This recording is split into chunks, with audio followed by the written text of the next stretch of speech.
Good morning, people.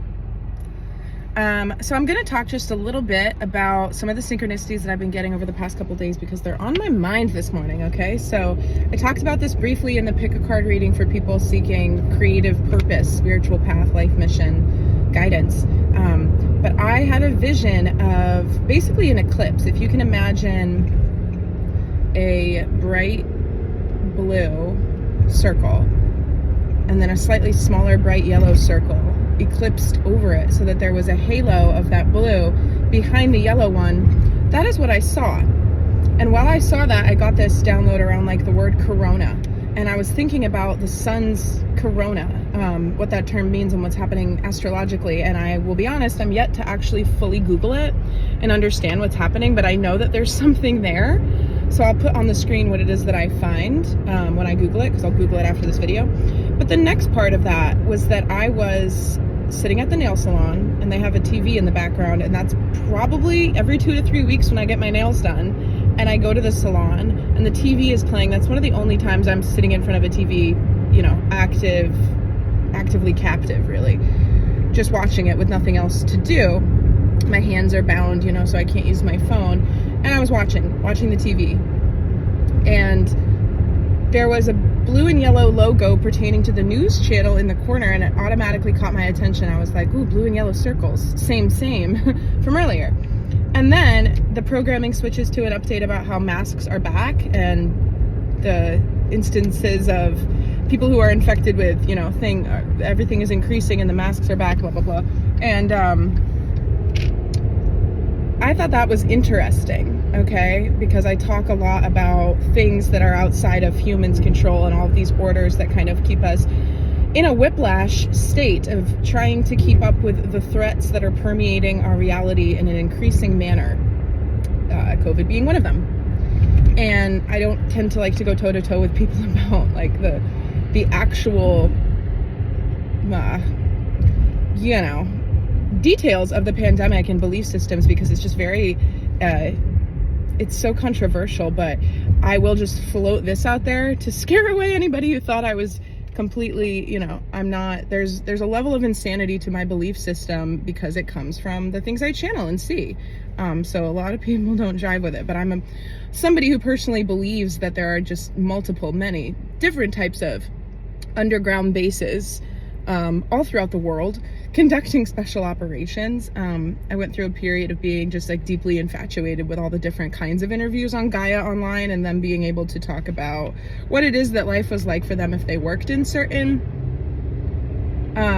underground bases in secret ops for the military, the US government. And one of the stories or tales that they tell is how there are underground cities, experiments really with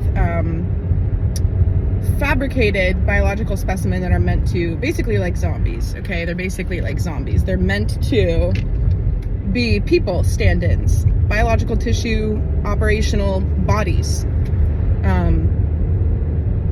And they allow different types of contagion to infect this fake population. It's not really fake at all, but they're created beings in order to experiment, to see how quickly disease will spread and to see what kind of impacts that will have. You know, not to mention we had presentations in 2004 from Bill Gates, him talking about how the next thing that's going to be a true threat to humanity is not going to be any type of warfare. It's going to be viral. It's going to be a health pandemic. So all these different kinds of foreshadowing around what it is that we've experienced with the pandemic, in the closety parts of the internet that people don't want to believe in, but also the very outward facing, publicly acceptable parts. And now as I sit here, I'm looking at a little billboard and the background's blue. And then there's a little Christmas tree that's green and the lights on it are yellow. So blue, green, and yellow. Again, the blue being the throat chakra, and the green, it's the green light. Blue being the throat chakra. I'm just gonna sneak in here, friend, thank you. Blue, throat chakra. Yellow is the solar plexus. Where do they meet?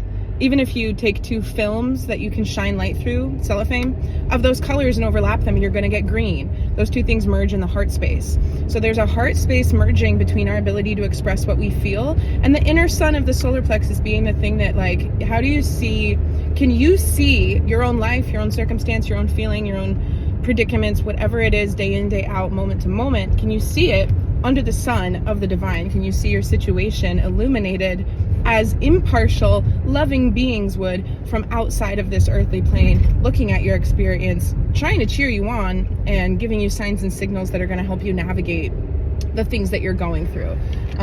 Healed solar plexus energy is about being in a resounding understanding of the fact that your battles and trials and all the stuff that you go through is specific to you, but it's also very human, and so it's asking you to release shame around it and about it, and be sorry, I got distracted because there's maneuvers in the traffic. Be with the knowing that if you can kind of shift the light of illumination from this very objective, understanding, compassionate place for yourself, you're going to have to worry a lot less about any type of throat chakra expression, because it's going to come filtered through that energy. If you think about solar plexus being underneath the heart, being underneath the throat, I would say that I am somebody who thinks before they speak, but not really, because I know that when I'm intuitively led to say something or do something, I may not know what I'm going to say or do before I say or do it. But I feel very confident in doing it when I know that I'm coming from a place that's aligned. And knowing what that feels like instead of witnessing yourself, I guess it goes both ways, actually. Like, I've shown myself many times that it's okay to trust a certain kind of intuitive nudge without thinking about what it is that I'm going to say. If I feel like I didn't have any thoughts, didn't have any things, it's different than a trigger because it doesn't have that emotional surge attached to it. But like in a conversation, if I suddenly get a pull to open my mouth and say something, I'm going to honor that, because prior to that moment, I was present, I was sitting there, I was listening. And then the moment comes where I'm moved to, like, there's something there to be shared. So the difference would be, like, if my mind was wandering, if I was trying to anticipate what the person speaking to me was going to say, not really actually listening, just waiting for my moment in the conversation. Then if I suddenly have something to say, it's probably a trigger that has somehow woven itself between, like, invisible lines of thought. When we create subtext for the other person in the conversation, then we start responding to things that aren't really there, or we're taking ourselves out of the most authentic way that we can communicate as humans, which is from a present space of truly understanding, listening, understanding, and then responding. So for some reason, I'm drawing that distinction. I think it was yesterday that I talked about active listening as well. Oh yes, this pertained to kind of this idea of active waiting. That's not the most comfortable thing to do, because it's like we're children with too much energy and it's a timeout, and it's like, it's hard to not want to, like, kick your heels and do things to kind of express this energy that's building in the collective right now. And so there's got to be a way, or we have to find a way, or we have to continue telling ourselves that there's a difference between expressing this energy in a way that is not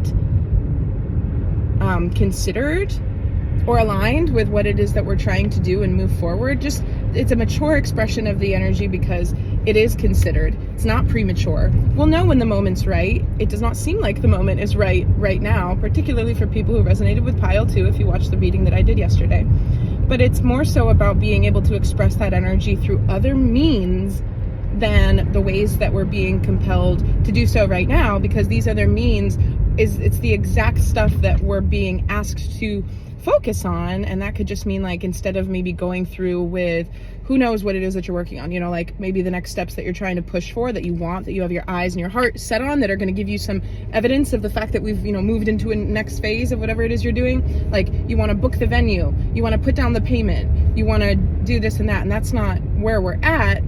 Maybe go back into a conceptual mode of making a vision board about the event that you're trying to plan, or continuing to talk about like, I see a mind map, a bubble map, where there's a central bubble and then bubbles branching out. Just trying to continue to imagine, like, the reach of the thing you're trying to plan. or the people who are going to be natural collaborators and then extending like offers to them. There's just other ways to navigate this type of energy right now. But the purpose of navigating this energy is to focus on heart chakra, being healed, and having this sustained, vibrant channel of energy on either side of the heart space coming from the inner sun of the solar plexus, and being able to support the healthy expression of what's going on inside of us. And I talked about this a few weeks ago. It was another car video. I was talking about how it wasn't really a socially acceptable setting for me to rock the boat, nor did it seem worthwhile for me to do that. But I still take information from what it is I experienced in that moment and honor my energy going forward, which in that case did not involve, expression of throat chakra by saying something or like self-advocation. More so it just came from like a direction of like, these are not my people. I resonate out of alignment with you people. That's okay to do now too. So that, and then this is random, but I have come to understand that Tinder is offering a special membership. It's $500 a month, $499 for like men who have money and want to pay that every month to be able to use a dating service, but really it's designed for gentlemen to be like set up and arranged with sugar babies or like younger women. And they have the ability, by paying this fee, to message the women before like matching with them, which is not how classic Tinder is designed. So I immediately have a million thoughts about this. I think it's kind of sad and problematic. I have for a very long time been grateful, so grateful and lucky that a platform like OnlyFans didn't exist when I was in my late teens, early 20s. I'm very grateful that OnlyFans didn't exist in my late teens and early 20s, because if it did, I would have been all up on it. I know that for a fact, because what they're doing with this new Tinder platform is normalizing promiscuity for young women who like the idea of getting money for being beautiful and just being there. I mean, there's so many different ways for how that dynamic can play out, right? Escorting, sugar babying. Sometimes it's non-sexual, it's just about appearances, but more cases than not, it's like prostitution. It's modern day sex work. And please know when I talk about this that I'm not really disagreeing with it. However, I do know that it can be, just from my own experiences, I was not equipped at that age to understand what kind of traumatic situations I was putting myself through. And it ended up really screwing with my connection to my body and my sexuality. And I was completely dissociating from my body in sexual encounters with people that were not people I really even knew or cared for. And I think that at that point in my life, it was an option. It was a choice. It's not like I was trafficked into a pimp ring or anything. But when we think about the internet and reaching out, I mean, if you think about chat roulette and Omegle, I was a kid, me and my friends in someone's basement eating cup of noodles on a Friday afternoon on chat roulette. 10, 11, 12, 13, 14 years old. MySpace, chat roulette, Omegle. If you're not familiar with chat roulette and Omegle, it just randomly pairs you up with another person on a random ass computer, any age range, all around the world, and then you can choose to stay and chat or leave. And back then, we would experience the the opportunity to see grown men jerking themselves off. Yeah, and as kids, as like girls, 10, 11, 12, 13, 14 years old, we were like, let's watch, if we had a bunch of friends in the basement. And the men liked that, right? Weird stuff. Back in the day of the early internet, kind of unregulated, back from the borderline, she does a podcast, a meme page, and a blog, talked about it as the Wild Wild West. It truly was. Parents didn't even know what they were even needing to shield their children from, because they didn't even know this stuff existed. Now I'm somebody who did not stop using chat roulette or Omegle. I continued to do it probably until I was 14, 15, 16, just because it was funny. And I mean, I've got friends who did it. People know what it was like back then. Weird time for the internet. But I have a friend who's like, oh yeah, I met him on Omegle years ago. We still chat sometimes. Never met him. He lives in London. Who knows? The thing is that was a really weird segue for when I had a MySpace page and I was 12 or 13 years old, and I had selfies of me That's about the time I started shopping at Victoria's Secret. Those bras were cute as shit back in the day. That pink collection with the little dogs, cute. And that meant that I wanted a little itty bitty piece of that bra that I was wearing for the first time, you know what I mean? I wanted that to be showing. And then I put my selfies on my MySpace. I was 12. And then I've got 45-year-old men, 30-year-old men, I'm 12, reaching out, chatting with me. And I was like, I'm making friends. I gotta pause the video for a sec. Okay, I'm just gonna finish my thoughts really quickly because I can't move on with my day until I get this all out. But basically, yeah, problematic times, right? And they created those problematic times that went very unsupervised, created wounding for some. Some did not experience that. It all has to do with what, I was a pretty adventurous kid. Okay, so when I was older and I started getting into sugar babying, escorting, I can be 29 now and be talking to a 20-year-old version of myself and say, this is not responsible. You're not going to feel good about this in a year, in 2 years, in 3 years, in 9 years. You're going to look back on it and feel very differently about it. You couldn't have told 20-year-old me anything about that. I would have been like, thanks for your concern. I'm in control. I liked power.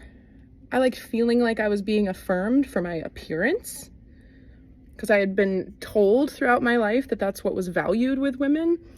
And I liked money, and I could have all of those things in this dynamic. But we forget that it comes at the very real cost of things I talked about, a few weeks ago around like the stripper dynamic and like the concession of power and equality and like really what's taking place there in that exchange. So, also thinking about that time period, 2007, I believe, 2006, Future Sex Love Sounds by Justin Timberlake. That album came out. This was also the era of like, My Humps with the Black Eyed Peas, and what else? Good Girl Gone Bad by Rihanna came out during that time. I loved all that music. In fact, Love Stoned from Justin Timberlake's album was my favorite song.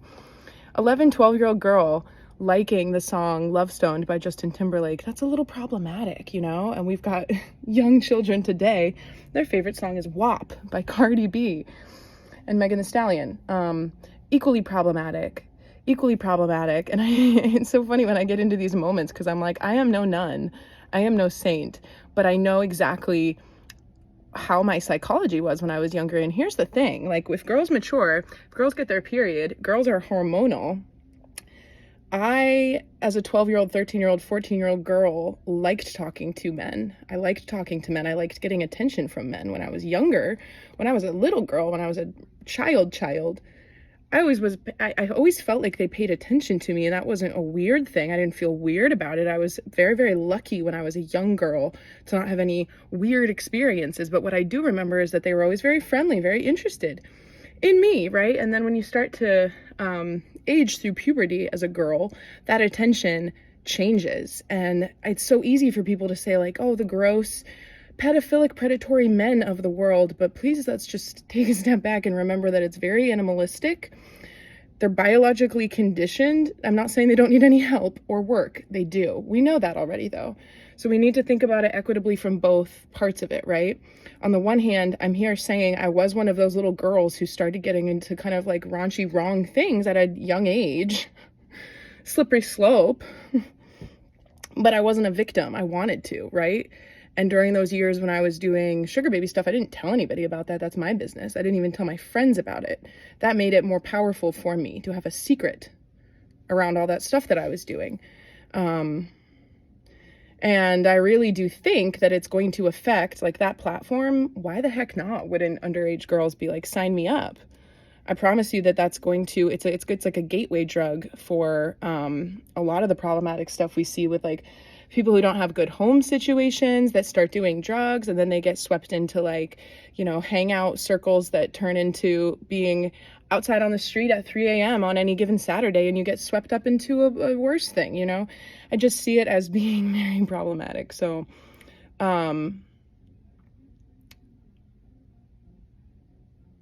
yeah, those are my thoughts about the Tinder news. And I believe there was one other thing I had to get through. Yeah, I will be, sorry, I'll be talking more about women and girls and like understanding aging girls and what that means for both parties and trying to do it equitably that like takes blame out of it or puts blame rightfully on each party where both parties can take and hold blame. But I feel like that's kind of an underexpressed side of all of this. Just talking about how the market is there. Like, I saw somebody reviewing the Tinder update as like a little YouTube short or something, and he was like, honestly, I think it's a great idea. It's going to give tons of young women the chance to make some extra money very easily. Why not? Win-win. I'm like, oh, you're right. But not everything's about money, you know? That does come at a cost. Another thing I'll share is that when I was younger and I was making money in ways like that, I didn't count it as money. That was my play money. I just burned right through it. It's like it didn't even exist. And that was very, like, if you think about sexual energy and money as an extension of your sexual energy, that was very like leaky, you know? I didn't value it. I didn't understand what that, and I never, like, if I look back on it, I can say that I was empowered, but I was deeply lost and trying to just churn my way through all of the material earthly things, you know, as quickly as possible to find the thing that was going to fix my inner condition. And the fable, the moral of the story is that nothing did, because nothing can, because it's not about finding that sense of belonging that we crave from something outside of ourselves in this material world.